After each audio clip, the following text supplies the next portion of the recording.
On a cold afternoon in early February 2010, the riverside area beneath Rainbow Bridge in Duyin City looked completely ordinary. The bridge itself was one of the most recognizable landmarks in the city. At night, colorful lights arched across its structure, reflecting on the slow-moving water of the Jianjiang River below. Locals often walked along the riverside path after work. Street vendors sold snacks nearby, and traffic moved steadily across the bridge above. Nothing about that winter afternoon suggested that, within minutes, the quiet riverbank would turn into the center of a murder investigation. The first person to notice something unusual was a sanitation worker responsible for cleaning trash along the river. Her routine was simple. Every day she used a long net to pull floating plastic bags and debris from the water before the current carried them farther downstream.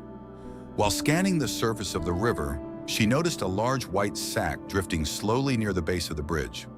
At first glance, it didn't seem strange. People occasionally threw garbage into the river, and large sacks were not uncommon. But when she tried to pull the sack closer with her pole, something immediately felt wrong. The bag was far heavier than it should have been. Instead of gliding across the water like a normal trash bag, the sack barely moved.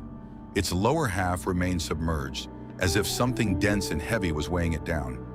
Curious and slightly uneasy, she pushed the sack gently with the tip of the pole. The sensation that came back through the stick made her freeze. Whatever was inside the sack was not rigid like wood or metal. It felt soft and uneven. She leaned forward and looked closer. That was when she noticed something that made her heart start racing. The water around the sack was slowly turning a faint shade of dark red. At first it was subtle, barely visible as thin streaks spreading through the cold river water. But as the sack rocked slightly with the current, more of the reddish liquid seeped out. The color was unmistakable: blood. In that moment, the sanitation worker realized she was no longer looking at a bag of garbage. She stepped back immediately and called the police. Within minutes, patrol cars began arriving along the road beside the river. Officers quickly cordoned off the area beneath the bridge with bright yellow police tape, while investigators gathered near the water's edge. The sack was still drifting slowly in the same place. Two officers used a long metal hook to drag it toward the shore. Even with both men pulling, the sack barely lifted from the water.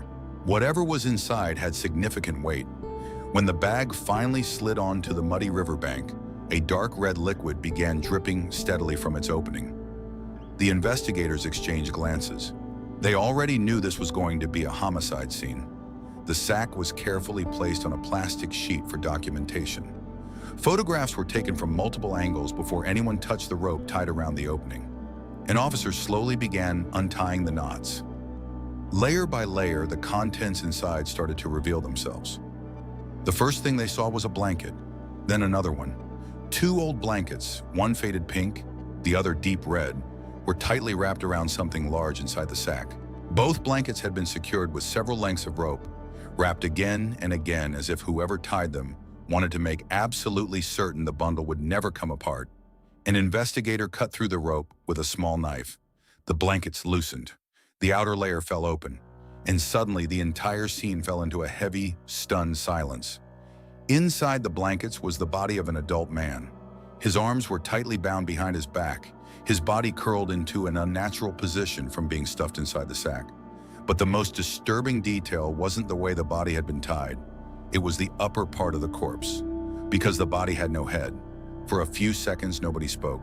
Even experienced officers who had worked violent crime scenes before felt the shock of the discovery. Decapitation was rare in most homicide cases, and when it did occur, it usually meant one thing. The killer had a very specific reason for doing it. The forensic team began documenting the body immediately. Based on the proportions, investigators estimated the victim was around 1.6 meters tall. He appeared to be an adult male, likely in his 30s or 40s. On his left wrist, he still wore a cheap wristwatch. Nothing expensive, just the kind commonly sold in small roadside markets. His clothing was simple as well, a thin shirt and ordinary pants. But something else quickly caught the investigators' attention: the man's hands. Both palms were thick with calluses. These were not the hands of an office worker. They were the hands of someone who had spent years doing heavy labor. A construction worker, a factory laborer, or perhaps a migrant worker who had come to the city looking for work. Yet when the officers searched the body carefully, they found nothing that could identify him. No wallet, no ID, no phone, no documents of any kind.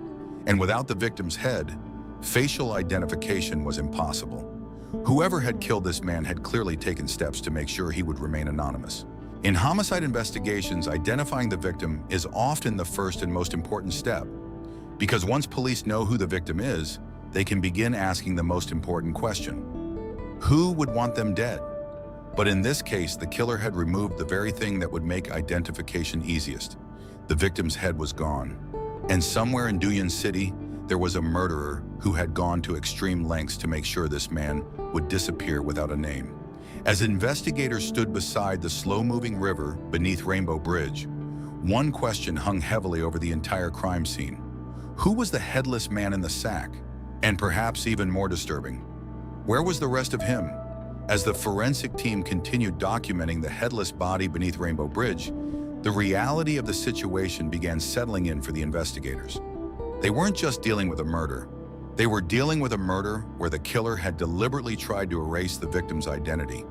And that changed everything. Because in most homicide investigations, the first step is simple: identify the victim. Once the victim's name is known, detectives can start examining their family, co-workers, financial history, and personal conflicts. But here, that first step had been taken away. The victim had no ID, no phone, no personal belongings, and most importantly, no head. It was an intentional act, and the detectives understood exactly what it meant. Someone had gone to great lengths to make sure this man could not be recognized. Still, the body itself offered a few clues. At the forensic center later that evening, medical examiners began a detailed autopsy. The victim was confirmed to be an adult male, approximately 1.6 meters tall, and likely between 35 and 45 years old. His build suggested someone accustomed to physical labor rather than office work. The thick calluses on his palms supported that assumption. He was almost certainly a manual worker. But the most important finding came from the condition of the body. The victim had died before entering the water. There was very little water in the lungs, meaning he had not drowned. Instead, the medical examiner determined that the cause of death was severe trauma inflicted before the body was disposed of. The decapitation had occurred after death. In other words, the killer had murdered the victim first and only then removed the head. This detail suggested something disturbing. The decapitation wasn't an act of rage in the moment, it was a calculated decision. Someone had taken the time to hide the victim's identity. Back at the Riverside crime scene, investigators began searching the surrounding area more carefully. They expanded their search along the riverbank, looking for anything that might have fallen from the sack or been discarded by the killer. But the area revealed very little. The river current was slow but steady, meaning the sack might have drifted some distance before being discovered. That made it difficult to determine exactly where the body had originally been thrown into the water. The detectives needed another type of evidence: surveillance cameras. Rainbow Bridge was located near a busy road, and several buildings nearby had security cameras facing the street. Investigators began collecting footage from the previous night.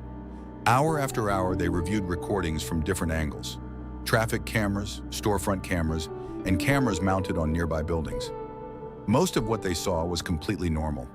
Cars passing, motorcycles crossing the bridge, pedestrians walking home. But then around 2 o'clock in the morning, something unusual appeared on one of the cameras. A man pushing a bicycle slowly across the bridge. At first glance, nothing about the scene seemed suspicious. Late-night cyclists were common, but as investigators watched more carefully, one detail stood out immediately. The man wasn't riding the bicycle. He was walking beside it, and on the back of the bicycle, strapped across the rear rack, was a large white sack. The shape of the sack looked disturbingly familiar. The footage wasn't very clear, but the size and form of the bag strongly resembled the one that had been pulled from the river earlier that day. Investigators leaned closer to the screen. The man appeared thin and slightly hunched as he walked. He wore dark clothing and kept his head down the entire time. Most notably, he avoided looking toward the nearby cameras, almost as if he knew exactly where they were. The man stopped briefly near the middle of the bridge. For several seconds, he adjusted the sack on the bicycle. Then he continued walking. Minutes later, he disappeared from the camera's view. That moment immediately became the most important lead in the entire investigation. If the sack on that bicycle was the same one found in the river, then the man in the footage might be the person who disposed of the body. Detectives began analyzing every detail they could from the video. The bicycle itself looked old, the kind commonly used by workers or delivery drivers. The sack appeared heavy, sagging under its own weight, and the man pushing it seemed careful, almost cautious, as he moved through the night. But one thing frustrated investigators. The footage didn't show what happened after the man left the camera's frame. Did he throw the sack into the river from the bridge, or did he carry it somewhere else first? To answer that question, detectives needed more cameras. They began tracing the man's route backward through the surrounding streets, collecting surveillance footage from nearby shops and residential buildings. Slowly, piece by piece, they tried to reconstruct his path. Where had he come from? And more importantly, where had he taken that sack before arriving at the bridge? Because somewhere along that path was the place where the victim had been killed. And somewhere in the city, there was a man who had walked through the night pushing a bicycle with a dead body strapped to the back. A man who believed that throwing the body into the river would erase the evidence forever. But what the killer didn't realize was that a single camera, recording silently in the darkness at 2 in the morning, had already captured the beginning of the trail that would eventually lead straight back to him. With the surveillance footage now in hand, the investigation finally had its first real direction. Detectives gathered inside the police station's video analysis room, replaying the clip of the man pushing the bicycle again and again. Every frame was examined carefully. The man moved slowly across the bridge, keeping his head lowered most of the time. The sack tied to the back of the bicycle sagged heavily on one side. From the footage alone, investigators could not see the man's face clearly. The lighting was too dim, and the camera resolution was poor. But there were still useful details. The bicycle appeared old and slightly rusted, the kind often used by delivery workers or laborers who relied on simple transportation. The rear rack had been reinforced with extra metal bars, something commonly done by people who regularly carried heavy loads. Whoever this man was, detectives believed he likely lived nearby. After all, pushing a bicycle with such a heavy sack in the middle of the night suggested he hadn't traveled far. Investigators began expanding their search around the surrounding neighborhoods. They visited local bicycle repair shops, asking owners if anyone had recently modified a rear rack like the one in the footage. They also spoke with street vendors and night shift workers who might have been awake around 2 in the morning. But for several days, nothing meaningful appeared. The case remained stuck. Without the victim's identity, even the most promising lead, the man with the bicycle, was difficult to pursue. Then several days into the investigation, a new possibility suddenly emerged. A report came in about a missing person. The missing man's name was Hu Jian.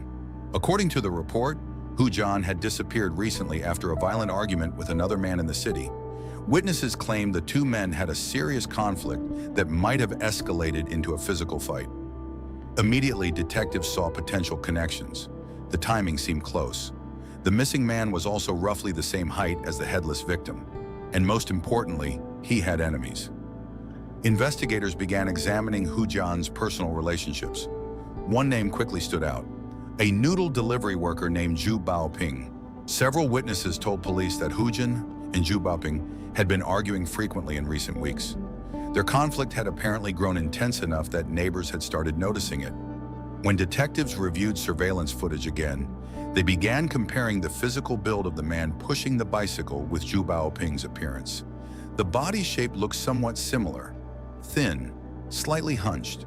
For the first time since the investigation began, detectives felt they might finally be getting close to identifying the killer. Officers quickly located Zhu Baoping and brought him in for questioning. Inside the interrogation room, Zhu appeared nervous but cooperative. He admitted that he had argued with Hu Jian before, but he firmly denied any involvement in murder. According to Zhu, the last time he had seen Hu Jian was days before the body was discovered. After that argument, Hu Jian had simply disappeared. Zhu insisted he had nothing to do with it. Still, detectives continued investigating the possibility that Hu Jian was the headless victim. They contacted Hu Jian's family members and began gathering more information about his movements before he vanished. But before they could move further with that theory, something strange happened. One evening, the police station received an unexpected phone call. The call came from a man who claimed to be Hu Jian. At first, the officer answering the phone thought it was a joke, but the caller sounded calm and very real. He explained that he had not been murdered.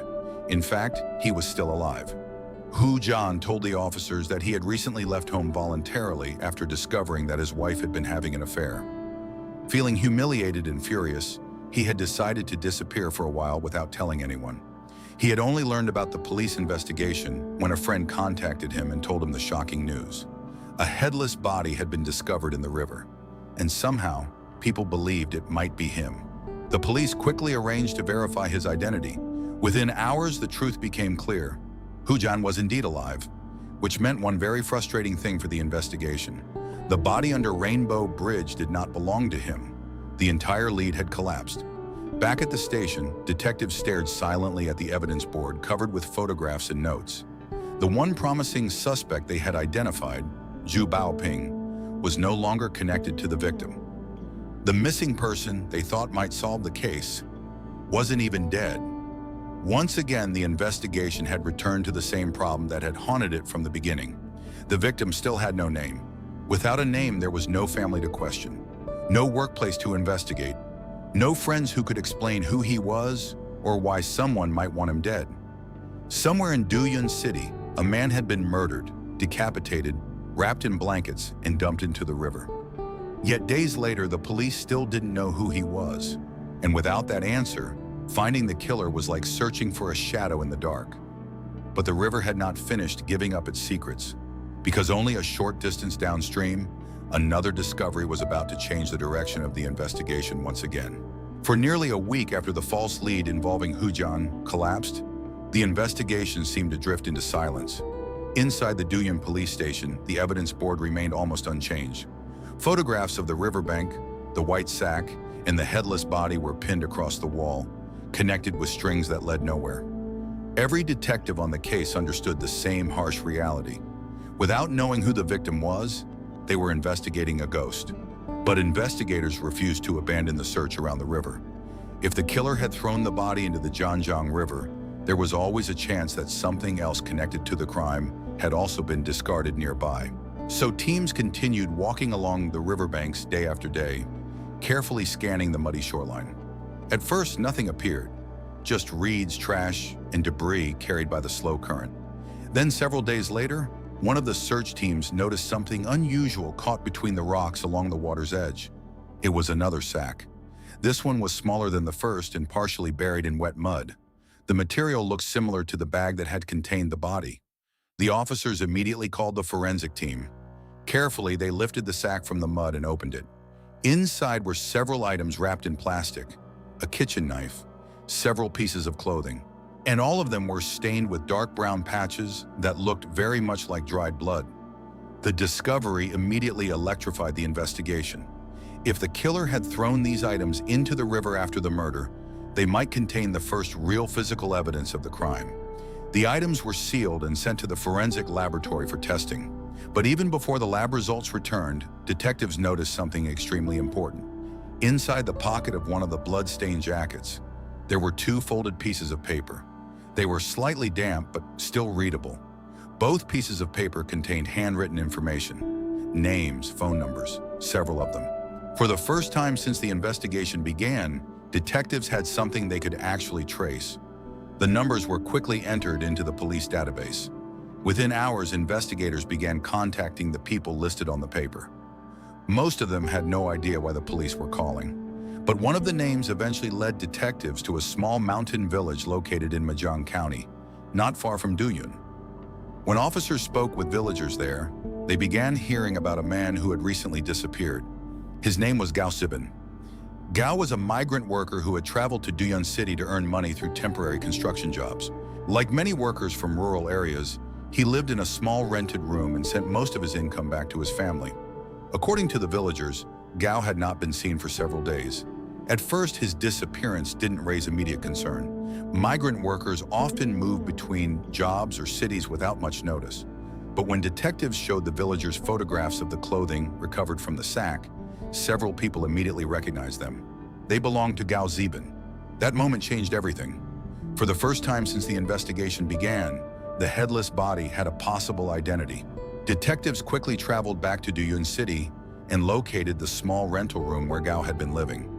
The building was old and poorly maintained, filled with tiny rooms rented cheaply to laborers and migrant workers. Gao's room was on the second floor. When officers opened the door, the space inside looked almost empty. A narrow bed, a small table, a few personal belongings. At first glance, nothing seemed out of place. But experienced investigators knew that crime scenes often hide their secrets in small details. They began examining the room more carefully. The floorboards had been wiped recently, but wiping a floor rarely removes everything. In the narrow gaps between the wooden boards, investigators discovered faint dark stains. Samples were collected and sent for laboratory testing. When the results returned, the answer was undeniable. The stains were blood, and the DNA matched the body recovered from the river. The murder had happened inside that small rented room. The victim was confirmed to be Gao Zibin, but solving that mystery only created a new one. Because if Gao had been killed in his own room, there was an obvious question detectives now had to answer. Who had been with him that night?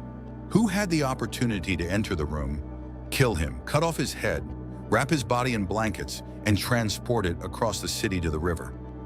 Detectives began examining Gao Zibin's personal relationships. They spoke with co-workers, neighbors, and other migrant workers who lived in the same building. Most people described Gao as quiet and hardworking. He had no known enemies, no history of violence, no obvious reason for someone to kill him. But as investigators dug deeper into his life, one name slowly began appearing again and again. A relative who had once lived with him, a man named Yang Zhongbai. According to several people who knew them, Yang Zhongbai had stayed with Gao for a period of time after coming to the city looking for work. The two men were related, and Gao had allowed him to live in the room for a while when Yang had nowhere else to go. But recently, Yang Zhongbai had disappeared from the area. No one had seen him for days. For the detectives reviewing the case, the coincidence was impossible to ignore. A murdered man, a missing relative, and a crime scene that showed clear signs of betrayal from someone the victim had trusted enough to let into his home. At that moment, investigators realized something chilling. The person responsible for the brutal murder of Gao Zibin might not have been a stranger at all. It might have been someone he once helped.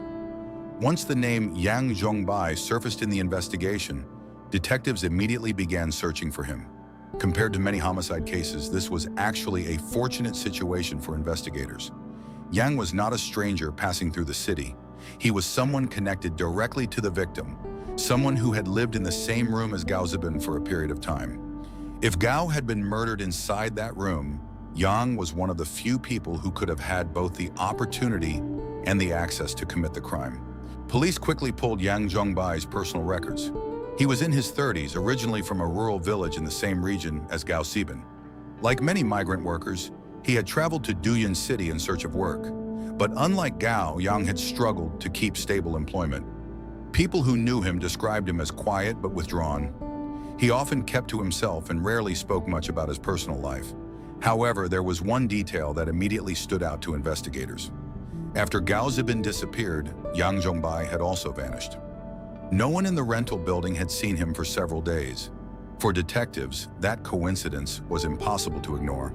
A search team was quickly dispatched to Yang's last known residence. When officers arrived, they found him there. He didn't try to run. He didn't resist. In fact, when police knocked on the door and told him they needed to speak with him, Yang Zhongbai reportedly looked at them for a few seconds in silence, and then simply nodded. He went with them without protest.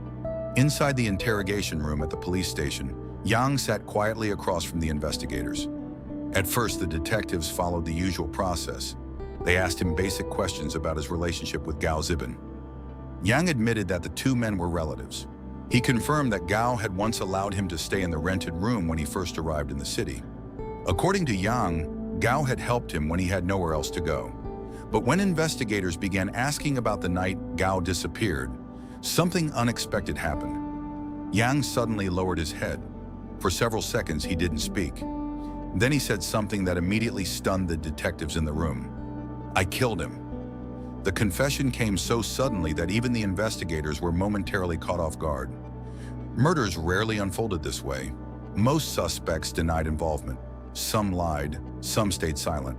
But Yang Zhongbai had admitted it almost immediately. The detectives quickly began documenting his statement.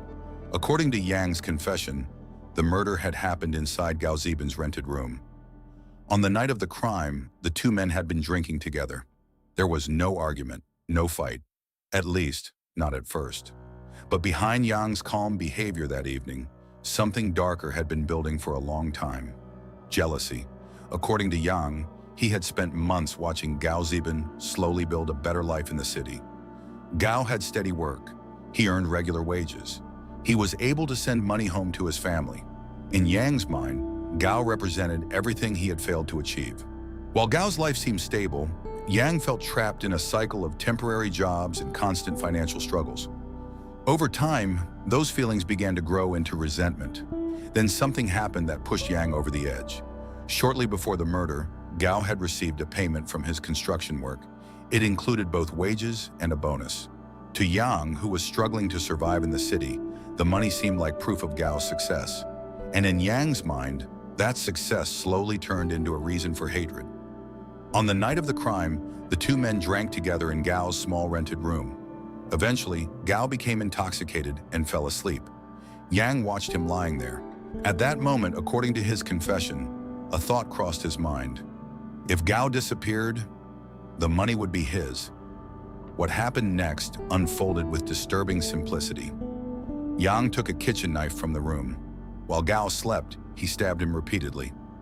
The attack was sudden and brutal. Gao never had a chance to defend himself. When Yang realized that Gao was dead, panic began to set in.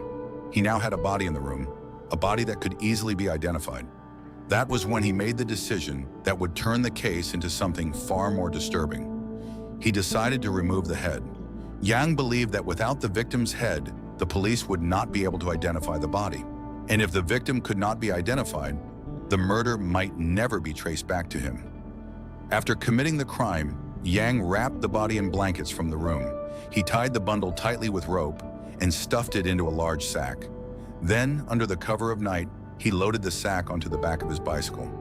In the early hours of the morning, he slowly pushed the bicycle through the dark streets of Duyan City. Eventually, he reached Rainbow Bridge.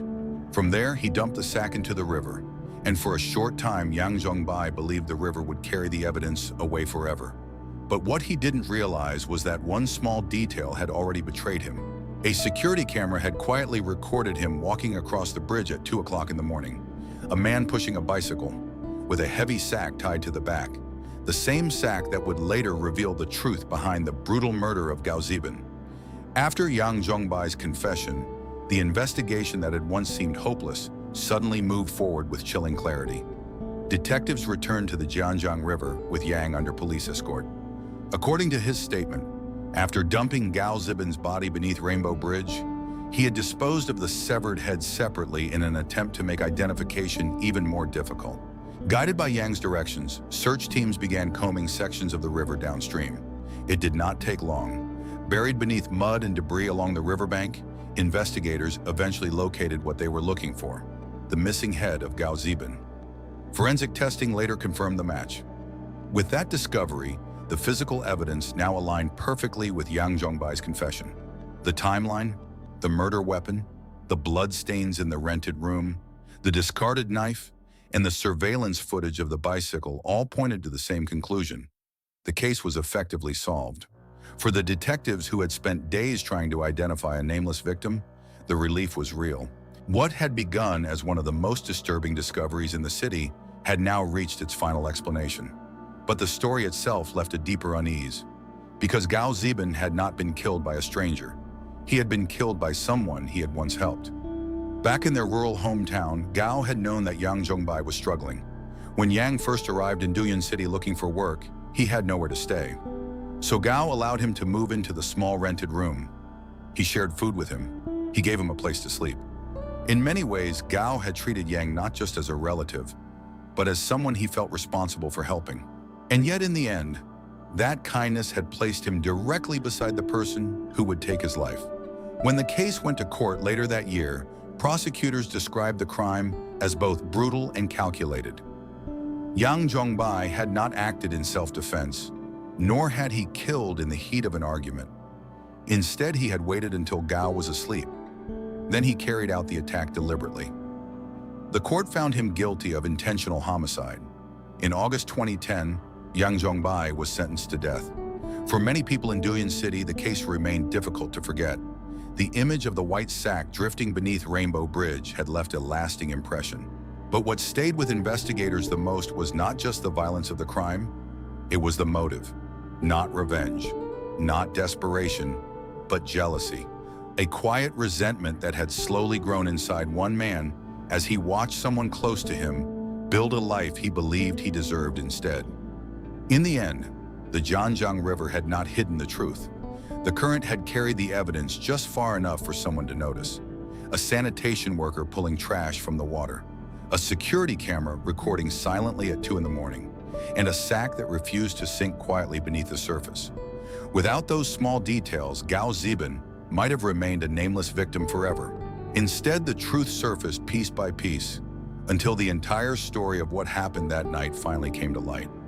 And beneath the glowing lights of Rainbow Bridge, the river continued to flow as it always had, carrying with it the memory of a crime born not from hatred, but from the darkest side of human envy.